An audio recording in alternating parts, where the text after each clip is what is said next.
the world can be a cruel place, but for some, the cruelty begins at home, the very place meant to be a sanctuary. These are the stories of children failed by the very systems designed to protect them. Children like Logan Mwangi, whose lives were tragically cut short, leaving behind a deafening silence where laughter and dreams should have been. This essay delves into the heartbreaking reality of child abuse and systemic failures. We will explore the devastating consequences of unchecked violence and neglect. Through Logan's story and the stories of others like him, we will uncover the systemic issues that allowed these tragedies to occur. The aim is not to shock, but to awaken, to understand how these precious lives were lost, and more importantly, how we can prevent such tragedies from happening again. Let their stories be a call to action, a reminder that we must do better, be better, for the most vulnerable among us. Logan Mwangi, a bright-eyed 5-year-old, was known for his infectious laughter and playful spirit. He loved superheroes, dinosaurs, and anything that sparked his boundless imagination. His teachers remember him as a happy child, eager to learn and play with his friends. But behind Logan's cheerful facade lay a dark secret.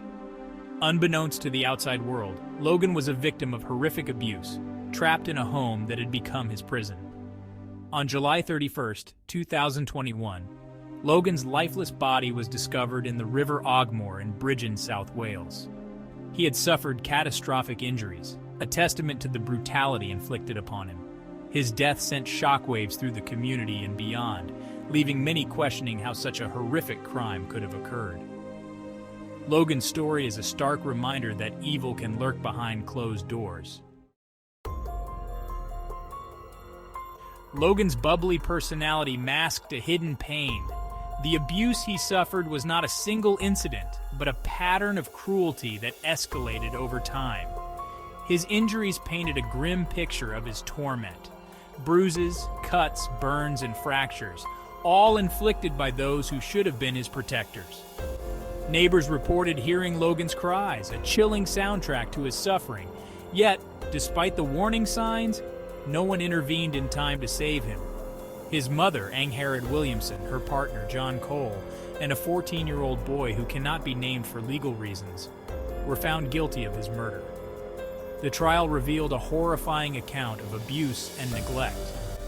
Logan had been subjected to months of physical and emotional torture, his young life extinguished at the hands of those who should have cherished and protected him.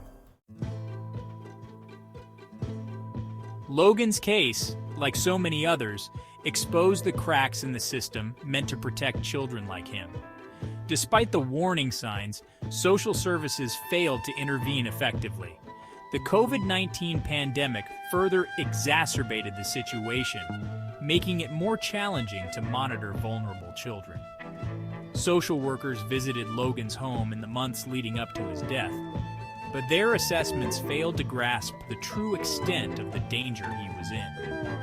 Missed opportunities and a lack of communication between agencies created a perfect storm that ultimately led to Logan's tragic demise. A safeguarding review identified a series of failings, including inadequate training for professionals, poor information sharing, and a failure to recognize and act upon the escalating risks to Logan's safety. The review concluded that Logan's death was preventable and that opportunities to protect him had been missed. Logan's story, tragically, is not unique. It echoes the haunting case of Victoria Climbie, an 8-year-old Ivorian girl who died in London in 2000 after enduring unimaginable abuse at the hands of her great-aunt and her boyfriend. Despite being known to social services and other agencies, Victoria was failed by a system that was ill-equipped to protect her. The inquiry into Victoria's death led to significant changes in child protection legislation in the UK, including the introduction of the Every Child Matters framework. However, Logan's case, coming over 2 decades later, serves as a stark reminder that much more needs to be done to prevent similar tragedies. Victoria's legacy, like Logan's, is a call to action.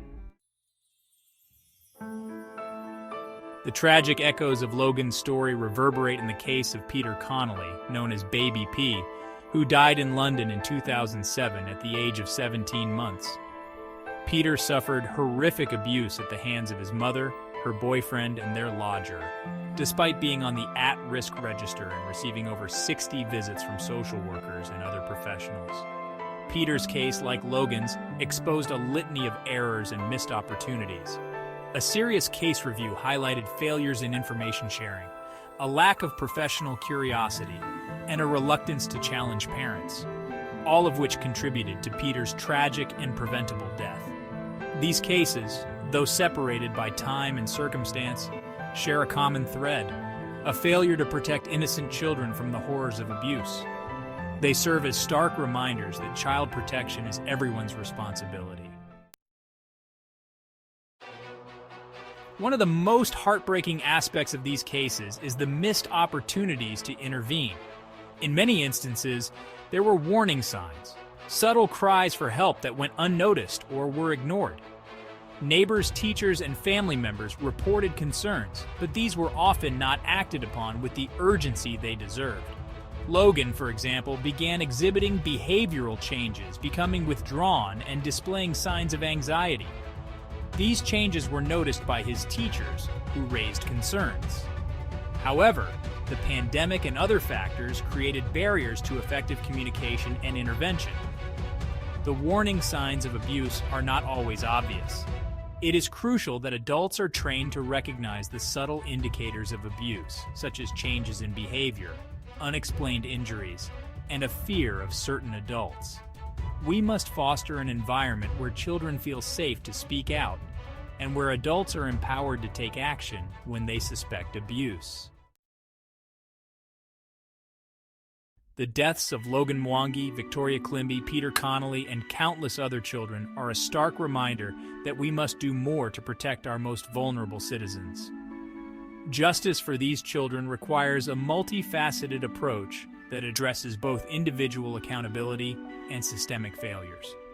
First and foremost, those responsible for abusing and neglecting children must be held accountable for their actions. This includes not only the perpetrators of abuse, but also those in positions of authority who fail to protect children from harm. Secondly, we must address the systemic issues that allow child abuse to flourish.